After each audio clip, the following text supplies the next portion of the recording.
And Kate Moody joins me back in the studio for more of the day's business news next. Hello there. Charlie. And you're starting with the Chinese tech giant Huawei, a win for the company today. The UK has given them the green light to play a role in developing its 5G network. Yeah, absolutely. This despite huge pressure from the Trump administration to join its effective blacklist of Huawei. The British government says it's confident that the move will not threaten its national security. The Chinese firm is widely seen as a global leader in the technology that will upgrade mobile networks to the so-called fifth generation, or 5G. But the decision could impact the UK's ties with Washington, as Sam Bradpeace explains. Compromise. Is Huawei a security risk?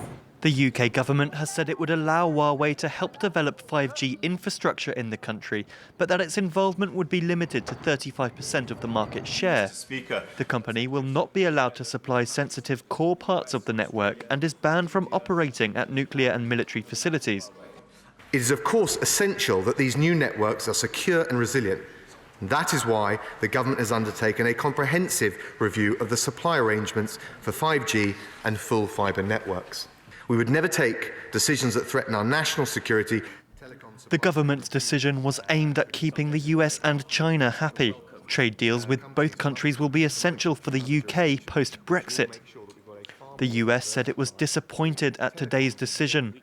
Last week, Robert Strayer, a US government official, explained to France 24 that Huawei poses a security threat because of its links to the Chinese government. So they will do exactly what the intelligence and security services want in China when it's at their advantage to do so. Beijing and Huawei have repeatedly rejected charges of espionage. In a statement, the company welcomed the British government's decision. This evidence-based decision will result in a more advanced, more secure and more cost-effective telecoms infrastructure that is fit for the future. It gives the UK access to world-leading technology and ensures for a competitive market.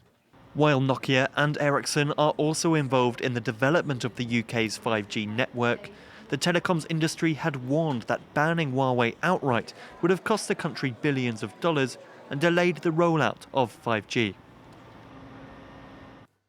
Let's check in on the day's trading action now. Wall Street's been rebounding from Monday's sharp sell-off. The Dow Jones had its worst session of the year on Monday, but it's since gained over 300 points there. The Nasdaq doing particularly well. It's up 1.5% with less than an hour until the closing bell.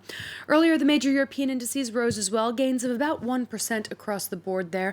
Investors around the world are worried about the Chinese coronavirus and its possible reach. If the virus continues to spread, it will have a bigger impact on the markets, as well as industrial production, tourism, and ultimately the global economy.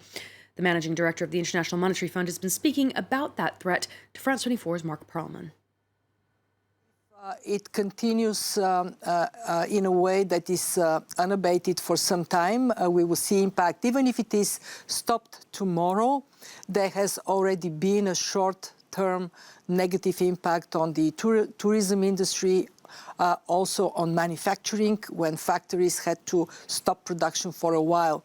It all depends on how potent the measures are to contain the epidemics from spreading. And this is still too early to say. Well, the tourism sector across Asia has already seen a downturn after the Chinese government's decision to ban overseas tour groups. That effect is now spreading to France, the top European destination for Chinese tourists. Selena Sykes reports. Chinese tourists are the biggest spenders in France, spending an average of €1,700 during their stay. Much of their budget goes towards hotels and luxury brands. With Chinese tour groups banned from travelling abroad, retailers are worried about missing out on business from such an important part of their clientele. I think in the long term, the decline in tourists will have a big impact for 2 or 3 months. 2.2 million Chinese tourists visit France every year, bringing in €3.6 billion. 5% of guests at this hotel in Nice are Chinese. Business is already taking a hit. We've just received a cancellation from a group who are coming for Nice Carnival. 10 rooms have been cancelled, so that's a loss of around €5,000. Meanwhile, French tour operators are telling customers to postpone their holidays in China. It's best to avoid the virus, and a lot of tourist sites are closed anyway. We're not going to tell customers to go when they can't visit anything. France's tour operator regulatory board has recommended that all holidays to China should be suspended until the 21st of February. With Chinese tourism in low season until early March, only around 1,000 French tourists are thought to be concerned. Moving on to some of the day's other business headlines now. Renault has confirmed Luca Di Maio as its new chief executive, replacing Thierry Bolloré and the scandal-ridden Carlos Ghosn. The former boss of Spanish carmaker Seat will take over in July. The French government, which is a major stakeholder in Renault, says the appointment will reinvigorate the firm's alliance with Nissan and Mitsubishi as it struggles to find its footing following Ghosn's downfall. Airbus has announced an agreement in principle with French, British, and American regulators to settle a major probe into bribery and corruption. The nearly 4-year-long investigation centered on the use of third-party consultants to secure deals on aircraft sales. The European plane maker says it's setting aside 3.6 billion euros for possible fines.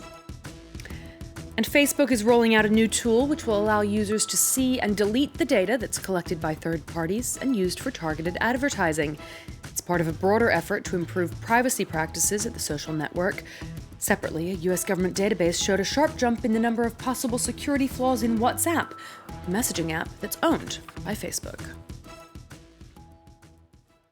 A court in Germany has ordered that a hostel on the property of a North Korean embassy must be closed. The city hostel Berlin has rented its building from North Korean diplomats for 38,000 euros a month since 2007. Rooms were rented out for 13 euros a night. A judge ruled that flouted UN and EU sanctions designed to stop the flow of hard currency to Pyongyang. Well, halfway between a new job and an all-inclusive holiday, Airbnb has been seeking applicants to fill a 2-month sabbatical in the Bahamas. The program has been launched in partnership with the local Bahamas National Trust Group. The volunteers will be drafted in to work on environmental projects, including helping to restore a coral reef and helping businesses set up sustainable practices. Local officials say they're hoping to highlight the island's natural beauty and bring back visitors after being devastated by Hurricane Dorian last year. The home-sharing site has sponsored similar projects in Italy and Antarctica. Applications open now, Charlie. Only 5 people will be selected for what looks like a pretty nice break. Yeah, a pretty nice break and some goodwill for Airbnb as well. And good publicity, let's say. Let's just say it. Yes, have to be clear about that as well. Kate Moody with the day's business news. Thank you so much.